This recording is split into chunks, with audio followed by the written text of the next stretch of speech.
I imagine Tony sitting on his bench going, who are those people, you know, and because that's what I would have done, and but I'm really happy for Gabe.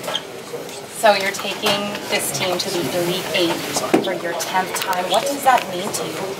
The world, you know, I mean, this is what I live for, you know. I love to coach, I love to do the things, but you live for these moments, for the stage that you get to play in these kind of events, and you know, now I get to take a team there, and some guys have never been there. You know, only Kenny Goins has been even close to this, and I mean, we got a lot of work to do, but at this time of year, you just hope to have to work another day. You know, most professions you say, I can't wait till vacation. This one you say, God, I hope I get to work another day. And I get to work 2 more days for sure. Thank you so much, Coach. Congrats. We'll see you tomorrow. Thank you. If LSU's were you ever saying that at all? Hell yes. You know I was. You know I was. Yeah, I mean, you know, Gabe, you know, the cool thing about Gabe is he has been working his butt off. If you talk to Gabe, and he's been in every single day for months. He comes in at 8 in the morning and he shoots. He lives with Josh, and Josh is in there taking all the credit for Gabe now, okay? And I said, well, Josh, how come for the last 2 months you weren't taking any credit, you know? But he, man, he did a good job, and even did a better job defensively. That's where he's been struggling. But I think, too, the game plan that the assistants came up with was really good. You know, we knew they were going to really sag in. When you penetrate into that lane, they just, and we worked hard on 2-foot stops, on kicking the ball out, and Gabe had some ready shoot, inside out threes, which are the best kind. He can shoot the ball, and I thought he did a phenomenal job, and Aaron just keeps getting better. His shot is getting better. You know, it's fun to watch guys get better at the end of the year, that's for sure. That 8-0 start, especially for Henry, seemed like really boosted his confidence. I think for all of us, you know, as you guys know, we haven't been the best starting team in captivity. You know, we've kind of had some slow starts. And I told him, you know, it's hard to do that in these kind of tournaments, you know, because everybody, the pressure, excuse me, and it starts mounting and this and that. And I just thought they were ready to play, but I thought they took a game plan, and that cutout and rebounding. And I mean, my girl, Kara, who is my social media girl, because I won't touch the stuff, so I had to hire somebody. But, you know, I said there early in the week, we got to get some signs, and I want them in the locker room, I want them in their rooms, I want them in the hotels, I want them in the eating areas. And it was the cutout and rebound, cutout and rebound, cutout and rebound. And normally my teams are pretty good at that. We're not quite as good this year, but the cutout and rebounding, the turnovers, and the get into the lane and kickouts were 3 things that we wanted to do.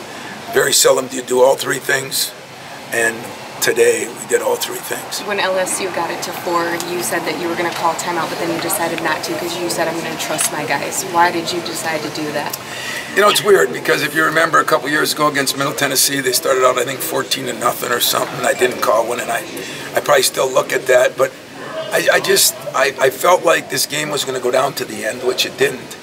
And I didn't feel like we were panicking. I just didn't think we did a good enough job of taking care of the ball in that stretch. We had 2 turnovers for layups, and then we had a couple of poor offensive, they got some good offensive rebounds. And so I said even my mom was probably calling saying timeout, you know, call timeout. I know Dick Vitale probably was, but I did trust Cassius. You know, Cassius is kind of a cool cookie to have out there. And I just looked in his eyes, and there was no panic. And then all of a sudden, boy, we got that running game going, and we scored 8 points real quick. And then I just sigh of relief. Is there a chance that Nick misses Sunday? I have no idea. You know, the good news is it's not broke. They've already x-rayed it. It's not in the same spot, but it's on the same hand. I didn't see what happened, to be honest with you. He says he's hanging in there. I mean, it's going to be sore, but I don't know. I mean, no secrets here. The secret is he already got x-rayed, and at least that's A-okay, so that's a positive. Coach, what are the factors that has helped this team exceed your expectations and being one win away to be in the Final Four? You know, I think the connection. there's an unbelievable connection with this group. You know, when we came in the locker room, Cassius and Josh was really vocal about it, but Kenny and Nick and Xavier and McQuaid were so happy for the two freshmen. And that just doesn't happen all the time, you know. Sometimes there's jealousy with the young guys. Sometimes there's other things. Sometimes, you know, McQuaid and Kenny had a tough game as far as shooting the ball.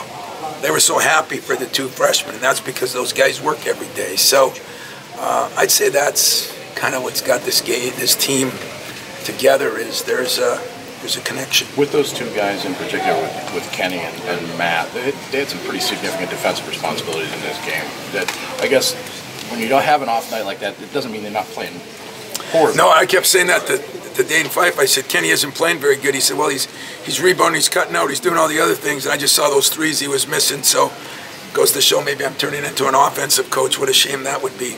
But you're right, and McQuaid did a pretty good job on the little guy early, you know. But what was really impressive to me is we switched Cassius on. Yeah, he hit 3 threes on him, but Cassius did a pretty good job keeping him out of the lane. You know, they're tough. When our bigs got tired, you saw some of those open court layups. It's because we weren't doing what we were supposed to do from a big standpoint, not a guard standpoint. So I just thought in general it was a very team-oriented victory, and that'll be fun moving forward. Tom, you haven't won the weekend quite yet, but how much does it mean to you personally to get your team to another Elite Eight? Well, that's just the greatest. You know, there's no greater time. If you're a coach, there's no greater time to play than when there's only going to be, you know, so many teams left. You know, and 8 teams left by the time we play, and that's what I live for. That's what I dream of. I think that's what I think. They're learning how to do that, you know. I kind of imposed that on them, you know, and it's kind of fun because we still got some former guys that came out here, and you know they know, you know. And I saw Andre Hudson, and I said, Andre, remember now, he coined the phrase, to be the best, you got to beat the best. I don't know who will play, but you know, we're gonna have our hands full either way. All right, thanks guys. We got to cut it off. Wow. Thanks, Tom. Well, thank you. That's a good